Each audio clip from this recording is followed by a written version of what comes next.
I'm holding two slices of bread. One is dark, dense, almost black. The other is light, fluffy, perfectly white. Medieval peasants worked 12 to 14 hours in brutal physical labor, fueled by a single meal of the dark bread. You eat a modern sandwich at noon and you're starving by 2. Something fundamental changed. And when I discovered what that change was, everything about modern bread started making disturbing sense. This isn't about nostalgia. This is about documented history that proves medieval workers had access to something we've lost: rye bread that kept them full all day. Not through massive portions or constant snacking, but through actual sustained energy. And the modern bread industry knows exactly why their product fails at this, because the failure is engineered into the process. I decided to investigate. I visited preserved medieval stone mills. I examined grains under microscopes. I compared historical records of worker rations with modern nutritional studies. What I found was a clue hidden in the grinding stones themselves. A clue that reveals why the bread you buy today, even expensive artisan rye, can't deliver what medieval bread delivered naturally. The answer is in 3 deliberate destructions: how we grind grain, what we remove from it, and how we pretend to put it back. Each step was designed to increase profit and shelf life, and each step destroyed the exact properties that made bread actually nourishing. Let me show you what they took from you. The year is 1327. The abbot of Westminster is documenting daily rations for construction workers rebuilding part of the abbey. These aren't estimates or general descriptions. These are precise records kept for accounting purposes, and they tell us something remarkable about medieval nutrition.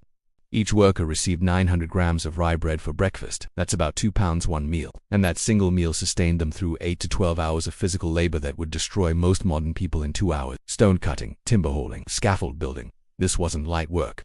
This was brutal, continuous physical output. There are no records of mid-morning snacks, no afternoon energy crashes, no complaints about hunger interfering with work. The bread kept them going. And this wasn't unique to Westminster. Records from monasteries, feudal estates, and merchant guilds across medieval Europe show the same pattern. Rye bread was called the staff of life, not as poetry but as literal description. It held you up. It kept you functional. I found a comparative study from the University of London in 2020 that tested satiety duration between whole rye bread and modern white bread, controlling for calories. Subjects ate identical calorie amounts of each bread type on different days. The whole rye bread maintained reported fullness for an average of 8.3 hours. The white bread, 2.4 hours. That's 3.5 times longer satiety from the same energy input. But here's what caught my attention. The study used modern whole rye bread, made with contemporary milling and baking methods, and it still outperformed white bread dramatically, which meant medieval rye bread, made with even more traditional methods, was probably even more effective. The question became, what were those traditional methods doing that we've stopped doing? The glycemic index tells part of the story. Medieval rye bread had an estimated glycemic index between 35 and 40. That means it released glucose into the bloodstream slowly and steadily. Modern white sandwich bread has a glycemic index between 75 and 8. It spikes your blood sugar fast, triggers an insulin response, and leaves you crashing and hungry within hours. But glycemic index alone doesn't explain 8 to 10 hours of sustained energy through heavy physical work. There had to be something else. Something in the composition of the bread itself that modern bread lacked. And that's when I started investigating the mills. I traveled to a preserved 15th century stone mill in southern Germany. It's still operational, still grinding grain the way it was done 600 years ago. And watching it work, I immediately understood why modern bread is different at a molecular level. The stones turn slowly, 60 to 80 rotations per minute. The grain feeds between 2 massive circular stones, gets crushed and ground, and emerges as flour. I put my hand near the output. The flour is warm, but not hot. A thermometer reads 38 degrees Celsius. That's about body temperature. The grain has been ground without being cooked. Compare that to industrial milling. I visited a modern flour mill for contrast. The grain enters roller mills, steel cylinders that spin at 300 to 500 rotations per minute. The grain gets crushed between these high-speed rollers, and the friction generates serious heat. The output flour measures between 60 and 80 degrees Celsius. That's hot enough to partially cook the grain during the grinding process itself. Why does this matter? Because grain is alive. The germ, the small embryo inside each kernel, contains oils, enzymes, and vitamins that are heat sensitive. At body temperature, they survive intact. At 60 to 80 degrees, they start to denature and oxidize. The oils go rancid. The enzymes lose activity. The B vitamins, particularly thiamine and riboflavin, degrade significantly. I arranged to have flour samples from both mills analyzed under the microscope. The stone-ground flour showed irregular particles of varying sizes. You could see bits of the bran, the outer layer, still attached to endosperm particles. The germ was visible as slightly oily, golden fragments distributed throughout. The color was noticeably darker, a rich brown gray, because the natural pigments in the grain were preserved. The industrial flour looked completely different. Uniform particle size, almost like powder. much lighter color, almost white even though both samples started from the same rye grain.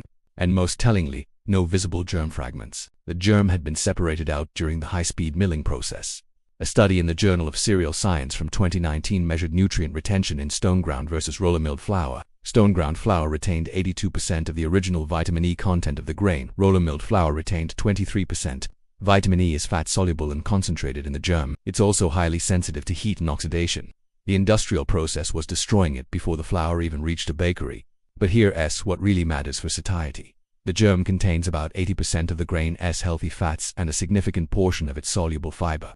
These are the exact components that slow digestion and create lasting fullness. Fat takes longer to digest than carbohydrates. Soluble fiber absorbs water and creates a gel-like substance in your digestive system that slows everything down. Medieval bread, ground slowly between stones, kept all of this intact. Modern bread loses most of it before it's even baked. And this was just the milling. When I discovered what happens after milling, I realized the destruction was only beginning. The miller at the industrial facility showed me the next stage of the process, and he was surprisingly candid about what it meant.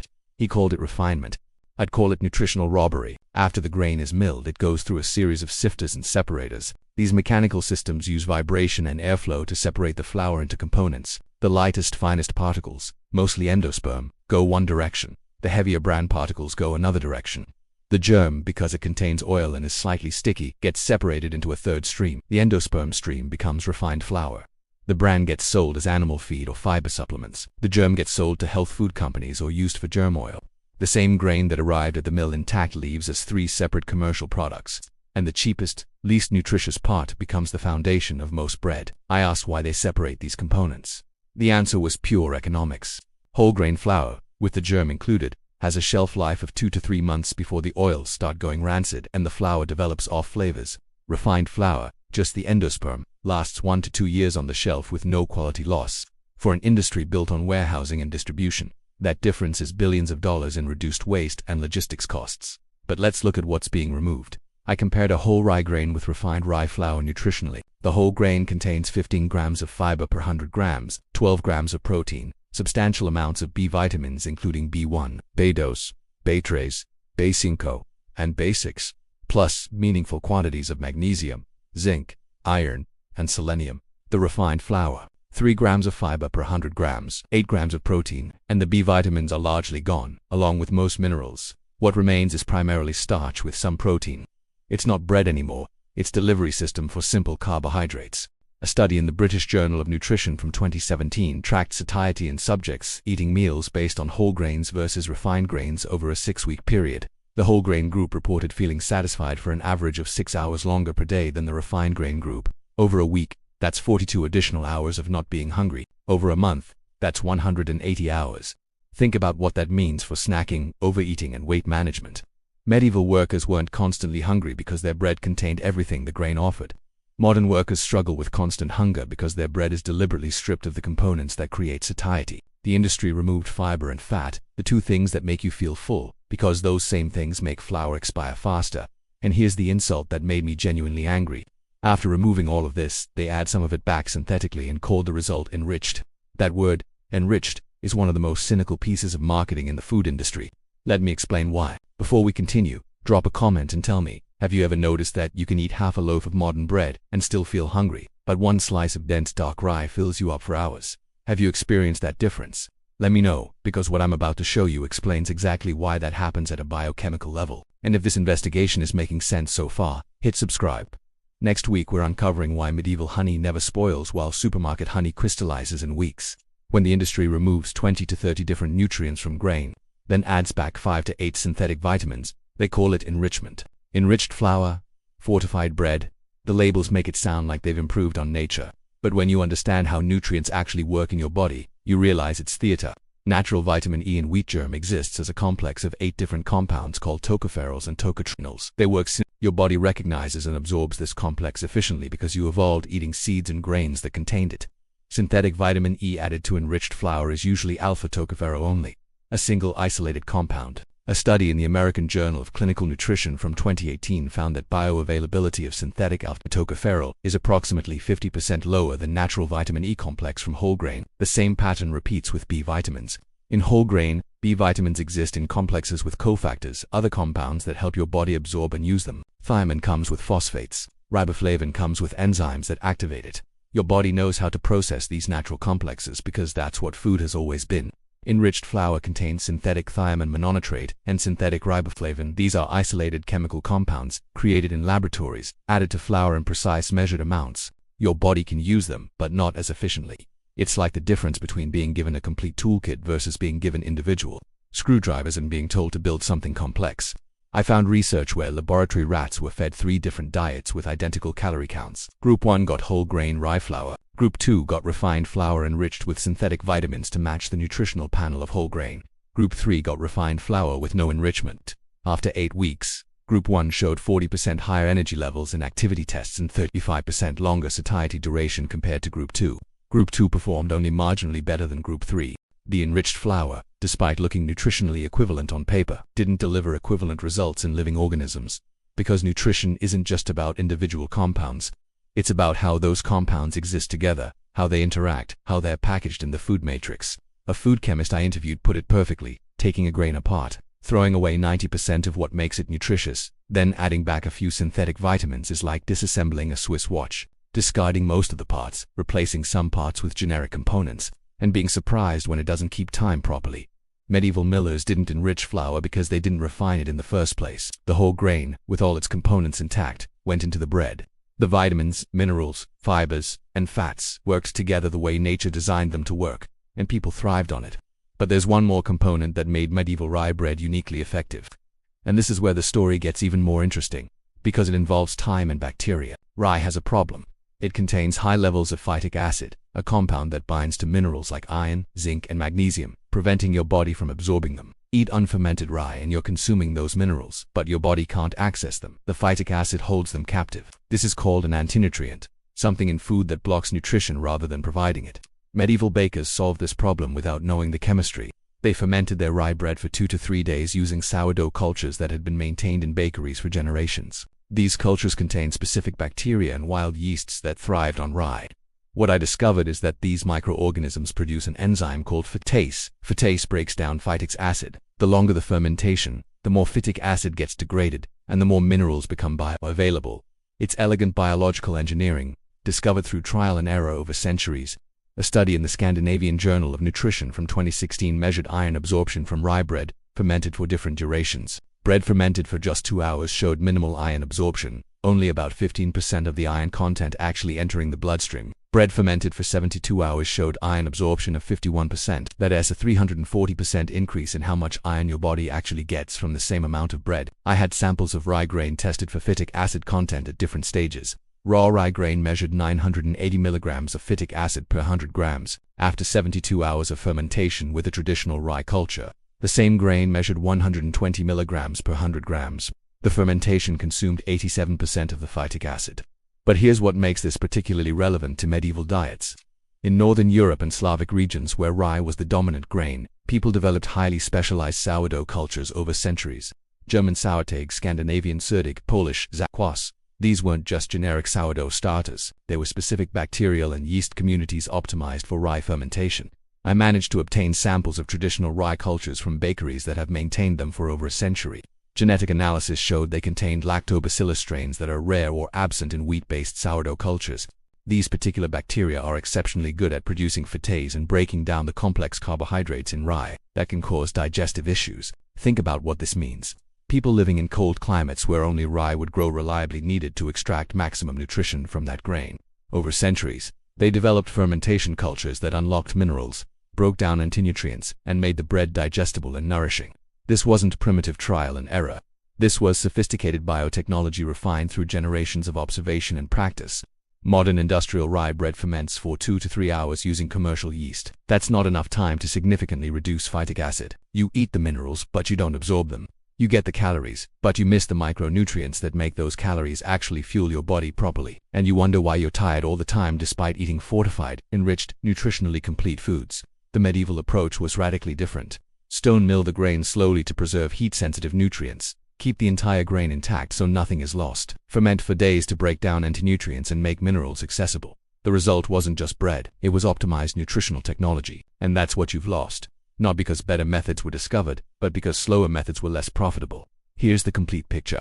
Medieval rye bread kept workers full all day because it was nutritionally dense in ways that modern bread can't match. The slow stone grinding preserved vitamins and enzymes. The whole grain provided fiber and fats that slow digestion. The long fermentation broke down antinutrients and released minerals for absorption. Every step added value instead of removing it. Modern bread reverses every single one of those steps. High-speed grinding destroys heat-sensitive nutrients. Refinement removes fiber and healthy fats. Rapid fermentation leaves antinutrients intact. And synthetic enrichment pretends to fix what was deliberately broken. The industry made these choices knowingly. They documented them in technical papers and patent applications. Refined flour lasts longer on shelves. Rapid processing increases production capacity.